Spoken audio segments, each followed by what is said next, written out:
I'm Kevin, and I'm joined by my co-host with Harrison Bader like hair. Yeah, it's a weird ordeal. Katie is just proving to be childish. Which is why I don't feel I would give $5 million to Jack Campbell. I don't know. Baseball is one of those sports where anyone who makes the playoffs really can be a contender. I think the Padres definitely do it. I don't think Donovan Mitchell gets traded. Kyrie Irving does have the track record of not being a great locker room fit, or even good locker room fit. Bader got some luscious locks. I gotta say it. This is Zach Bigley, the broadcaster for the Frisco Rough Riders, and you're listening to Outsiders Opinions with Kevin and Austin. You guys better subscribe. What's up, y'all? Welcome to our NHL Opinions of the Week. Austin, we're talking about playoffs, and of course, a lot of it is the Stars just because of recent success. But talking about this all really started in that Stanley Cup run. And of course, part of that team, Stars really got back into it under Montgomery.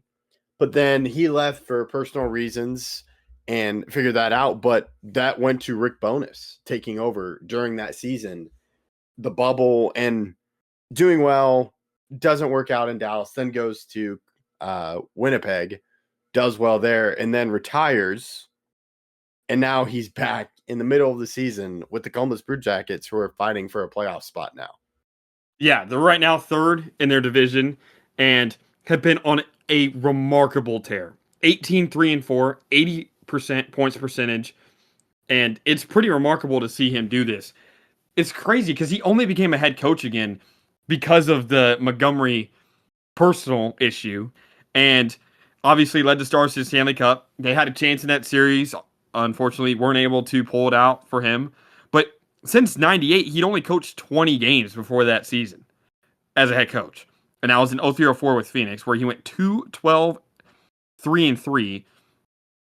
And, I mean, yeah, terrible. He had not made the playoffs since 92 with Boston.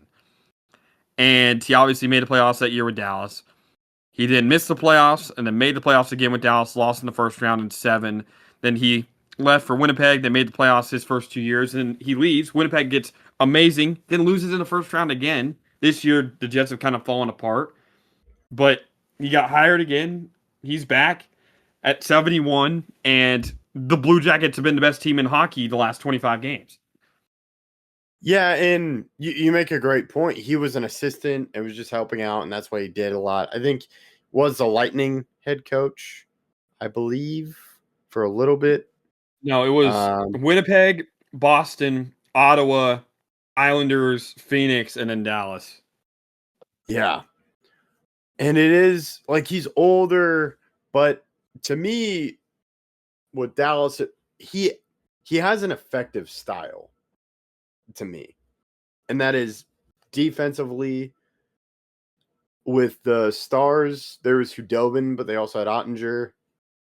I don't know if Columbus traded for they traded. I don't think Columbus has an established goaltender this year, right? Yeah, it's Jet Greaves, I believe, is their starter. He's good, but it's a younger, less proven guy. Yeah, so I bring all that to say is Bowness is defensively, that is why he's good. He knows what to do defensively. He, to me, focuses on defense with his style of play. And it's not just because of the goalies. Winnipeg, of course, was really good with Hellebuck.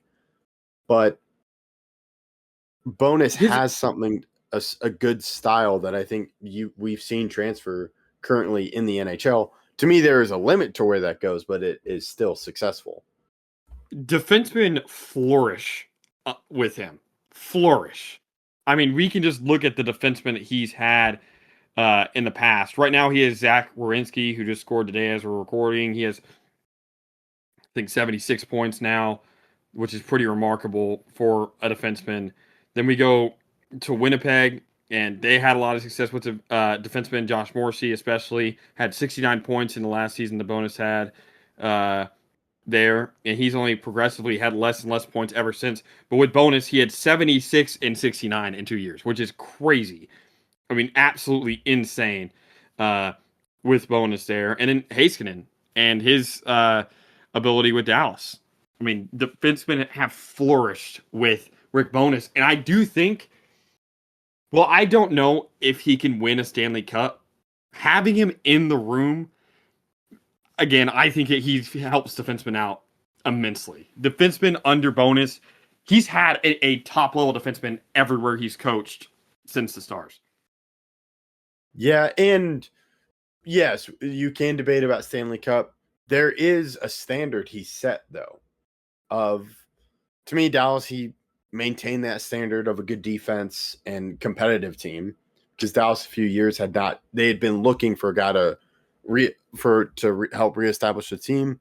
Winnipeg, they got to the playoffs, and Columbus has just been fighting usually has been kind of in that tanking mode, and just trying to get better players, but now they're competing for a playoff spot.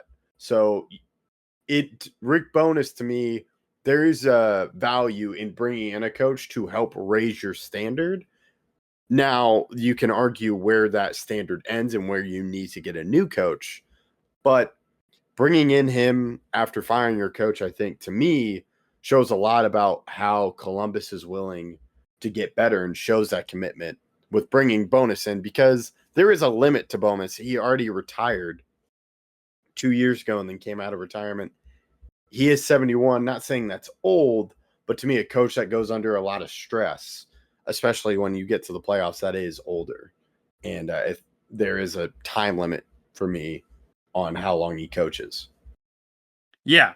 If I know it seems a little bit crazy to say this, but because they weren't that good, but the window for Winnipeg is the next 2 or 3 years. Like, it has to be. Like, if you think that Bowness is the answer, it is an extremely quick. We have to turn this around and into a cup contender immediately, which has been started by Bowness. Now we'll see how far this goes. But if the front office wants to keep him around, which obviously I don't see a way how they don't.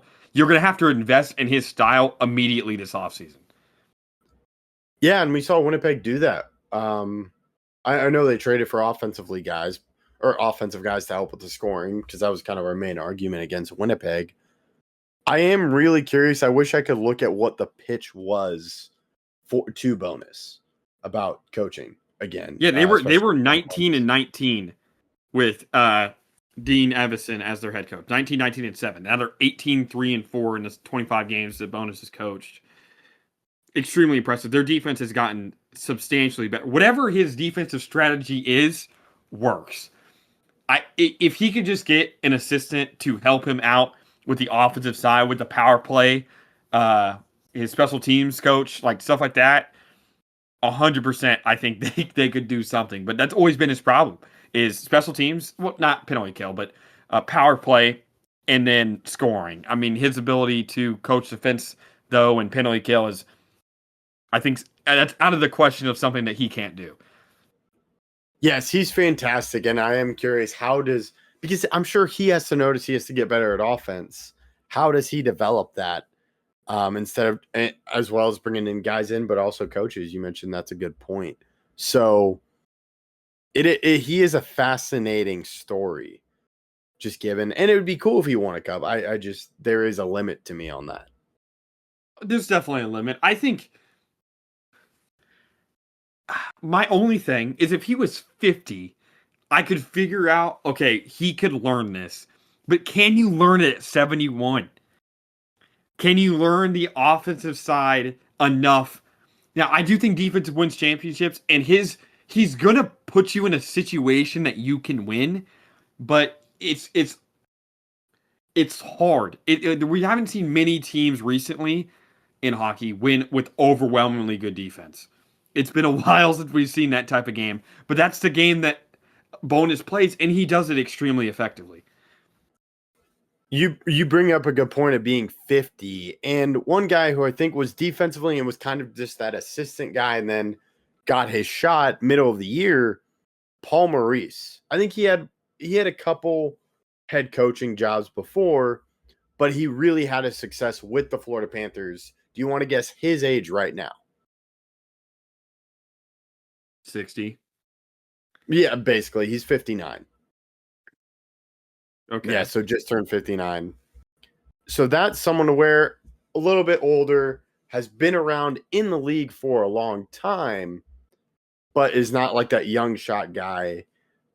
And it's hard to see that with Bowness because he is 71. I think he still has a couple more years. But It's funny. It's funny because Bowness replaced Paul Maurice in Winnipeg.